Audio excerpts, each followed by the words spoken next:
There's this scene in the movie Flashdance where some b-boys are top rocking, busting out backspins, freezes, and a move that would later be called the moonwalk. But they aren't just some random kids.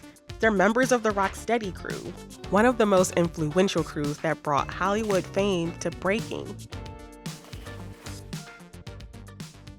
Many people recognize the term breakdancing, a name coined by the media in the 80s. But the pioneers and practitioners of the dance form call it b-boying or breaking.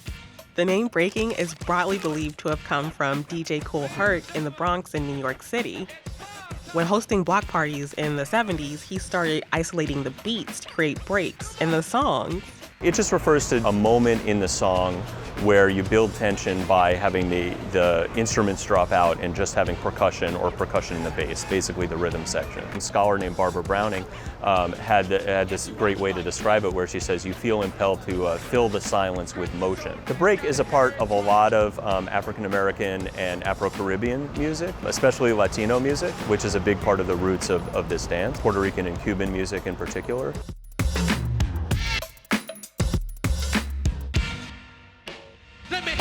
Traditionally, b-boys and b-girls dance to a mix of funk, jazz, techno, rock, and disco.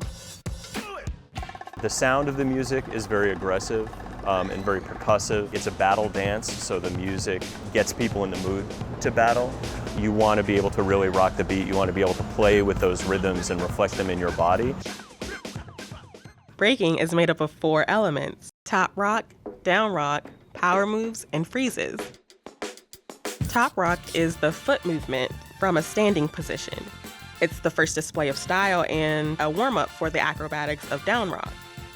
Down rock is when breakers use their hands and feet on the floor. This is where they show off foot speed and control of their footwork.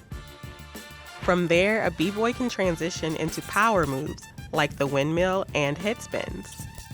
These moves need momentum and a ton of physical power. And the last element is a freeze, when a b-girl stops dancing and holds a position that requires incredible balance.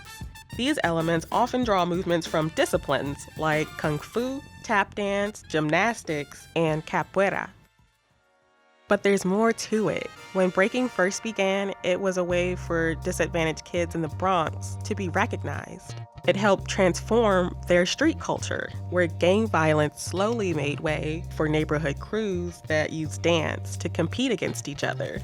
Now, with those competitions being commercialized, breaking means something different for the newer generation of b-boys and b-girls. Competitions with breaking for me is a huge asset. I started competing because the energy of a battle is like amazing, and plus there was money to win. You know, I wanted to provide for my mom, my family, and help them out, you know. It's like a way for me to just prove myself and put myself out there and get better. I feel like I get better at competitions.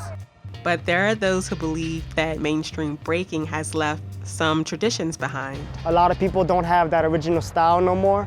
The original b-boys would go to parties more. They would do more party rocking, and they would interact more, like on a personal level with the crowd, with the fly girls. The b-boys today, they just go to competitions. They don't necessarily dance in parties. People are attracted to the acrobatic aspect of it. People are attracted to the flamboyant aspect of it. But bottom line is it's a dance. And all that, the gymnastics and the acrobatics are all flavoring to add on top of the core, which is really dancing, which is rhythm and movement and self-expression. Breaking in its original form is more than just the dance. It's a connection to your family and your friends, your neighborhood rivals, your community. In hip-hop culture, it's very important to be connected to the community because we come from these communities. If we can't even attempt to give back in some type of way, culturally, financially, economically, spiritually, philosophically, I feel we fall short. A lot of hip-hop dance and hip-hop in general is about getting people to notice you. And I think that's a personal thing for each individual person, but it's also a political statement. All of that stuff is embedded in the dance, just to say not only am I important as an individual, but my community is important, and the concerns of my community are important, and the perspective, the point of view of my community is important.